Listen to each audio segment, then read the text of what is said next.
Hi, this is Phil Carter, the Tool and Die Guy, and tonight you're getting a little personal tour of the man cave, all right? So without further ado, let's get going here right at the beginning. That's one of my aprons from when I was an apprentice. So that's 40 years old. Those were supplied for us. And that's not silk screen, that's embroidered right in there. Pretty cool, all right? Now, got some old drawings here, some stuff I've produced over the years. I just keep them rolled up in here because I might need them someday. You know how that goes, right? And, just some miscellaneous stuff. My tap magic cans, can't get enough of those. And that's a Frisbee that I produced many years ago. We couldn't call them Frisbees, they were called flyers. But when I was dating Heidi, I had this made for her when she was out in LA, McDowell High School, okay? Just some miscellaneous photos. Beaver Stadium, there you go, right there. An old pattern for a vise from Erie, Pennsylvania. Again, Beaver Stadium. Interesting photo here.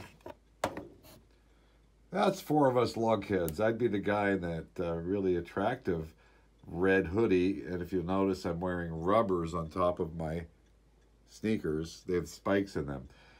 Christmas Eve, 1994. It was supposed to be 50 degrees that day, so we all decided we'd play golf in the morning. We got to the golf course at about 7 a.m., and maybe it was 7:30 a.m., and it was 28 degrees. You can see we've all got gloves on. The guy next to me bailed out after 3 holes. But on the second hole, I hit a tee shot, and we couldn't find it. What happened to it? Well, this is what happened to it. It was so cold it broke in half. It blew the ball in half. I kept that. All right, so moving along here, just a cheapie knockoff wooden box. I just keep pens and pencils in that.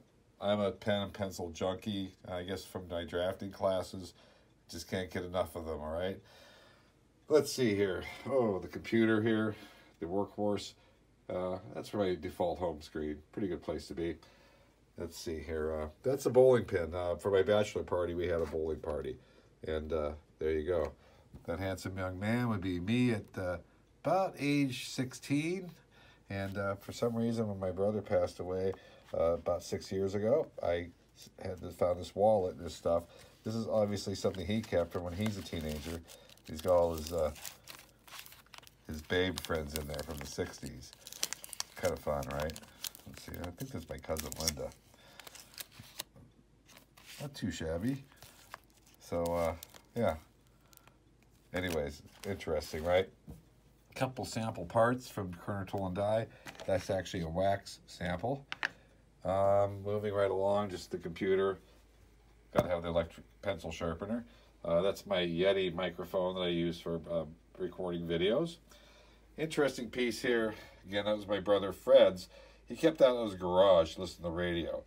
And the only reason that's down here is when I do my radio show on Friday afternoons, if you didn't know I did that, WZTE,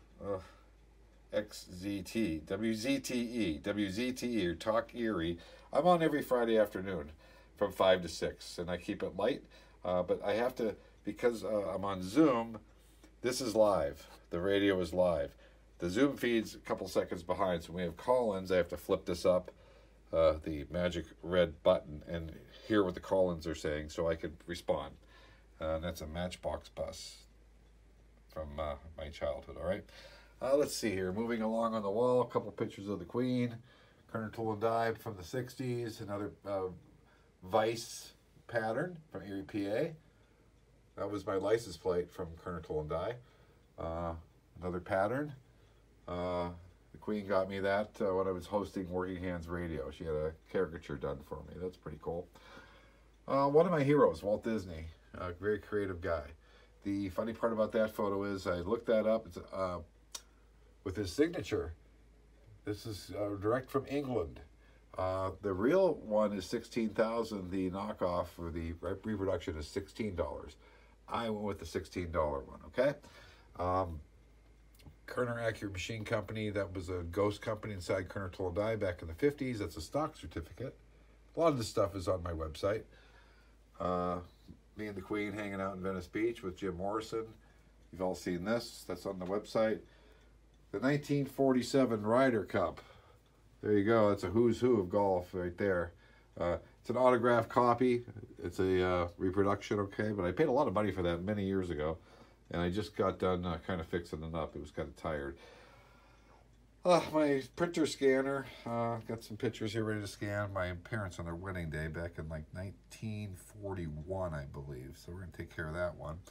And my zebra printer. That's what I print the labels out on for all the orders. In fact, the next order I get, I will print it live for you as a thank you. This is the little scale I use to weigh out the shipments. Now let's look at this. This is a little tip for you guys. So we set that on there. But sometimes I get something that's a little too big to weigh. What do I mean by that? Well, here's my apprenticeship standards. I set that on there. What's the weight? Can't see it. So what I do is I set this tin can on there. And I zero it. Okay. Then put that on top of it. 3.6 ounces. There you go. Big deal. Paper cutter. That's an announcement I did for my son's rehearsal dinner this past summer. I have my own stationery, and if it's really fancy, I could seal the back with this wax and a K stamp. Fancy. Let's see here. I was at the Masters in 2000. Practice rounds. There's my ticket. That's a flag from Augusta National. Kind of nice wooden shafted club here I bought years ago, mounted. This guy in town was doing those. We were trying to get to all 4 majors. Didn't make all of them, but made 2 of them. This was 2002 U.S. Open up in New York City. Bethpage Black, actually in Long Island. All right. There's my 1937 Westminster chime clock. Pretty cool. This little box I made just out of a cigar box. I keep all my scorecards. Memories. All right. Autographed picture of Ben Hogan with the certificate. I wrote a letter to Bart Starr when I was about 7 or 8, and this is what I got back. That's a picture of a very great bowler in Erie, Pennsylvania. Autographed. Long story there. Picture of the Hydrotel and die fire. Kind of depressing. An article they did for me in the Times News back in 1992, I believe. Back when they used to use the tin type. You could buy the tin type. I had that mounted. Son resurrects family business. Okay. Just some stuff I'm working on right now. My book, The Journeyman. Kind of stuck on that. It's going to be epic when it's done. A nice piece I found at a garage sale about this summer from Erie Toolworks. Some sort of a pipe vise. Hydrotel and die calendar from 1965. I totally restored this from a ripped up version. I did all 4. There's 4 of them: spring, summer, winter, fall. Love the phone number: Twinbrook 99393 RD7. Love it. My dad's golf clubs. Restored this bag and these clubs this summer. I've been a busy guy, and put all the ink back into the lettering, and restored all these clubs back to pretty brand new condition here. Sanded them down gently, varnished and filled in all the lettering with my wife's nail polish. She was very impressed. Can never get enough spare golf clubs, and that's the umbrella that goes with the set. The Kohler Beer bowling bag from Erie, PA. Epic. Me on the Hydrotel, I'm upside down. Wow. My parents used to make me sleep upside down. It gave me a lot of issues later in life. That's me, age 5 or 6, in the 1960s on a Hydrotel. Of course, you wear all white when you visit the machine shop, tool and die shop. The gun cabinet, this is my dad's. Got 3 weapons in here. Let's see, 35 Remington. This is a 12 gauge Winchester single shot, and a 22 Savage bolt action.